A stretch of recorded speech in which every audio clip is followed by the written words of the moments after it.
This is the iPhone 12 Pro, and I've been using it for over a week now, and I've been comparing it to my previous phone, the iPhone 7 Plus. From the OLED display, Face ID compared to Touch ID, and also a bunch of other stuff. And if you're interested in hearing how this phone compares to this phone, or other phones like it, phones that Apple made 4 or 5 years ago, do keep on watching.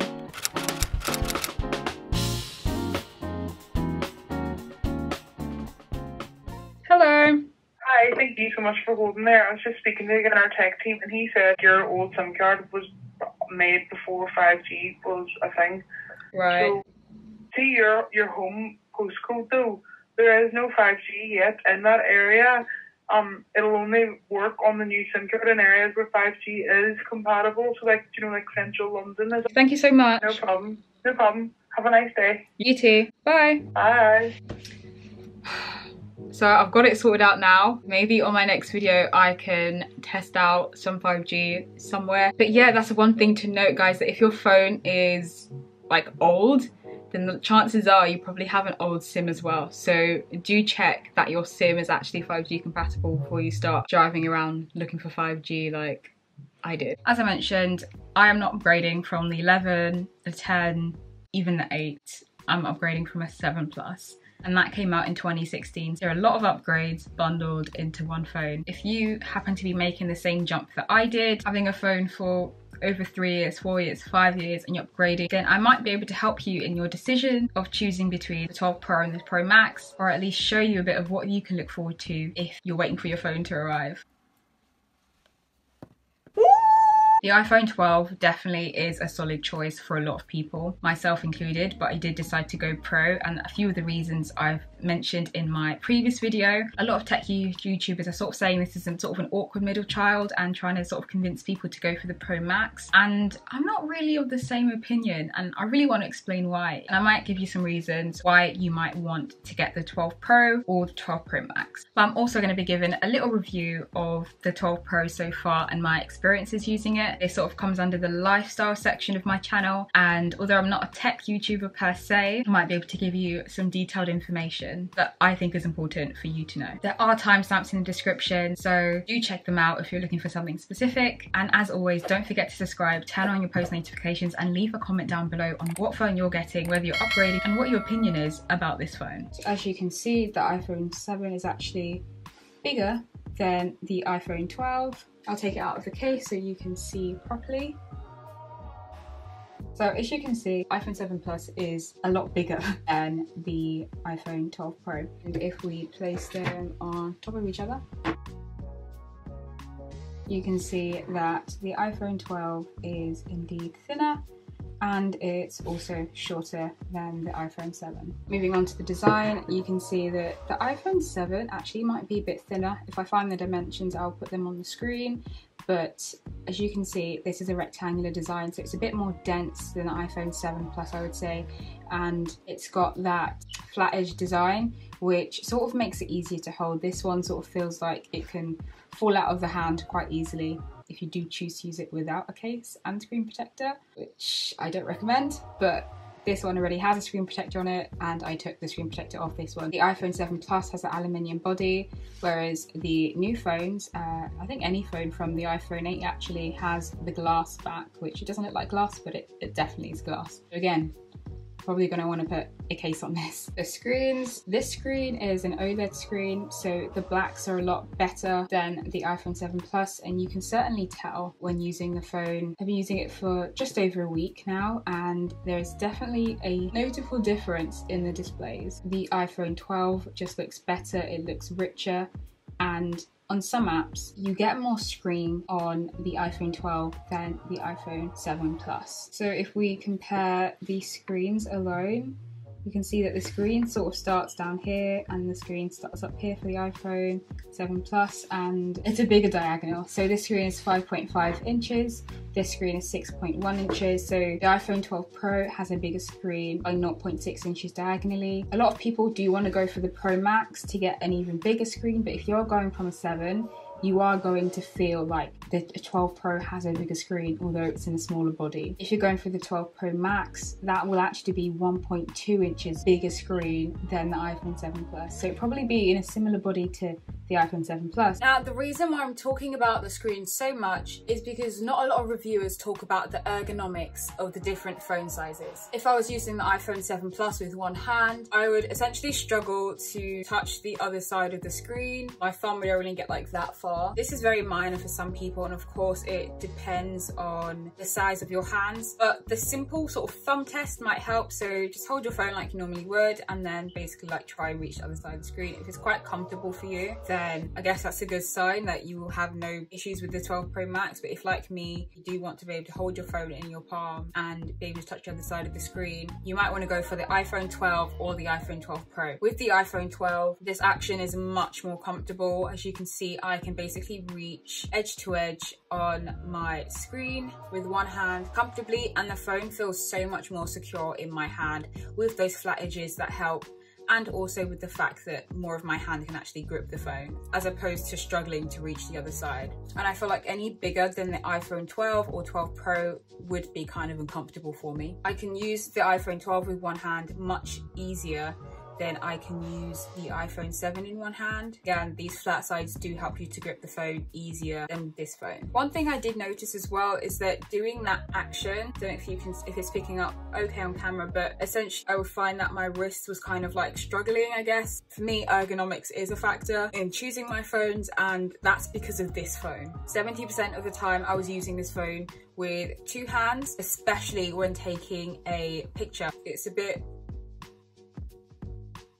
harder to take a picture with one hand. I feel much better taking the picture holding the phone with two hands.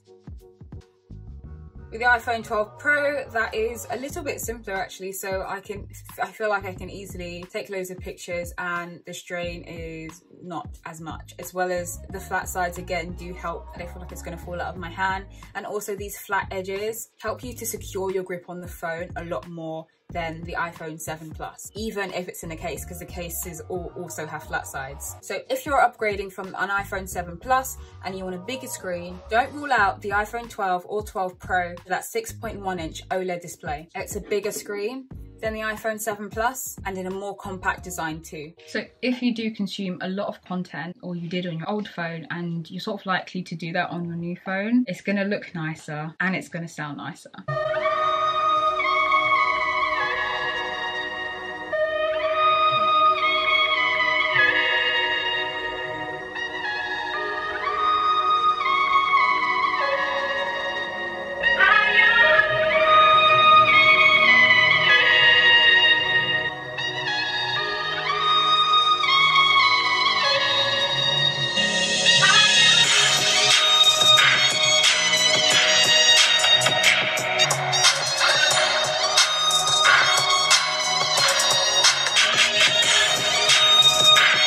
If you're probably upgrading from an older phone, it will probably have Touch ID, and your new phone will probably have Face ID. Face ID is obviously the way to go. It's super quick. Sometimes I don't even realize when paying for things, or if it's on the table and I just look at the phone, sometimes it unlocks without me even trying to unlock it. But it doesn't work if you're wearing a mask, so bear that in mind. Or if part of your face is covered or you're doing a funny face, it tends not to unlock. There are still a bit of improvements to be made to Face ID, but I do think it works great. There have been occasions where I've had to sort of, if it's on the desk flat, I've had to sort of look over it or like raise it up to my face. If you are liking the video so far, make sure you give this video a thumbs up and don't forget to subscribe. Battery life, one of my favorite parts. I basically went to a lot of countries with this phone, and I had to always take a power bank with me, or my phone would die halfway through the day. It could not keep up with everything that I was throwing at it. And that's probably because it's so old. The battery has degraded a lot since I first bought it. When I first bought it, it was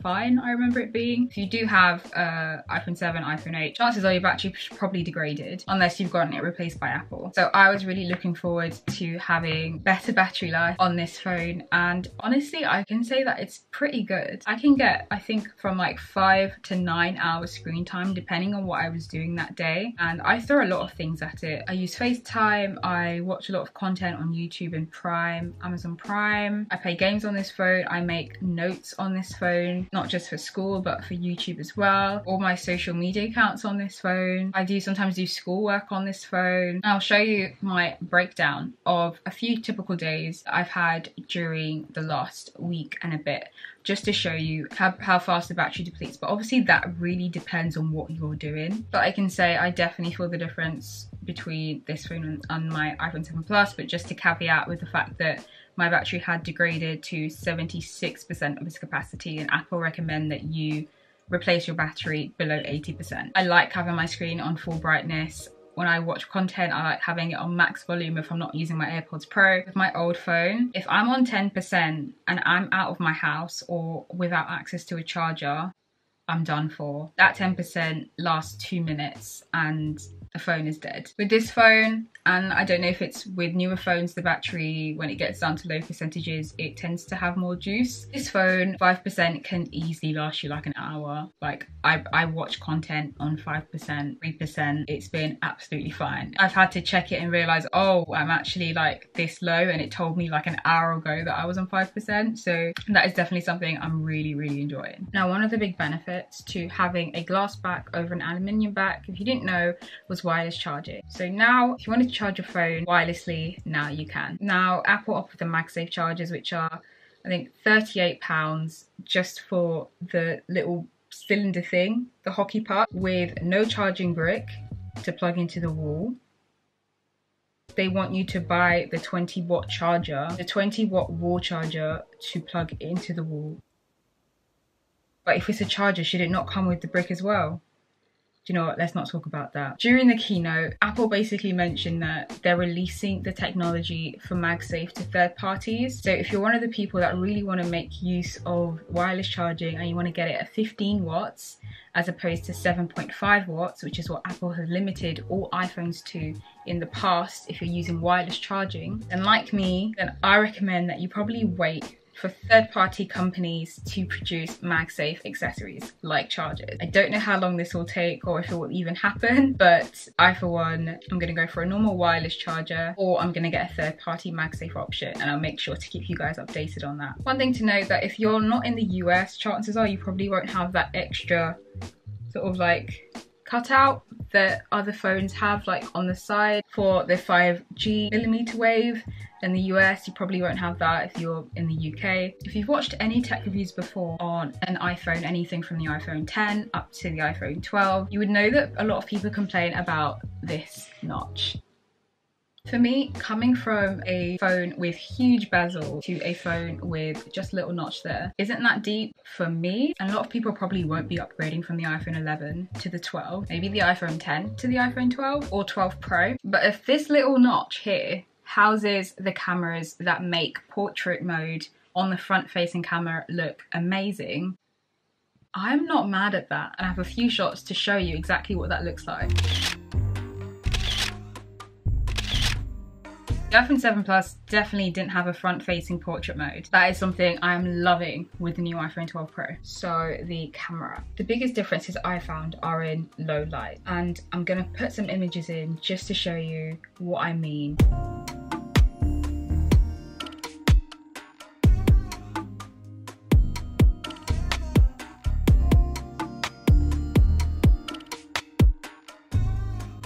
iPhone 12 definitely helps in the fact that it needs less light than the iPhone 7 Plus to produce an amazing picture. It doesn't need nearly as much light. So with the iPhone 7 Plus, I found it really hard to give it enough light. When I was just taking the shot, the iPhone 12, even the viewfinder or the screen looks so much brighter than the iPhone 7 Plus. And I think that's because of the sensors. They're just able to capture so much light, but you do have to sort of give it something to work with. You gotta know how to, you know, activate the portrait mode with the yellow outlining on the screen. I found that my iPhone 7 Plus, even though it was in a case and had a screen protector 100% of the time. That phone did not break. I could throw it on the floor. I literally dropped it so many times. It hasn't even dented. It might be because of the case. It's a very cheap case, but I think it's also because of the build quality. And I think there's a few drop tests that have been done on YouTube already on these phones, and they seem to be quite durable. But yeah, it's a £1,000 phone and I'm not going to chance it. So if you guys are looking for a case where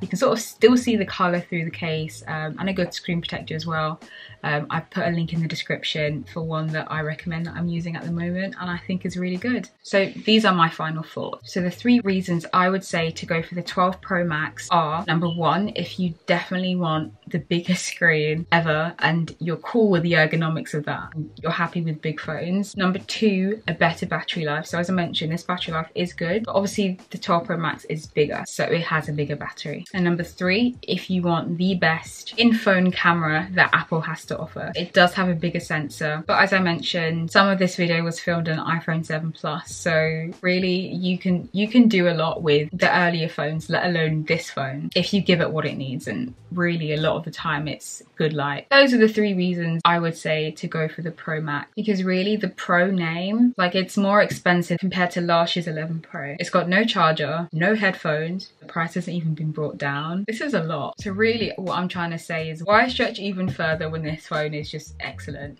That's basically my point. If I had a choice of the Pro and the Pro Max, and in a perfect world they were the same price, I would still go for the 12 Pro. I don't think it's an awkward middle child. I think it's the most pro you can get at this size. And with that, that is the end of my little review and comparison with some of the earlier phones that Apple has made. If you liked this video and found it useful, do give it a thumbs up, it really helps, and make sure to subscribe and leave a comment down below. And thank you guys for your support on my last video. It's kind of been overwhelming, so thank you guys for that.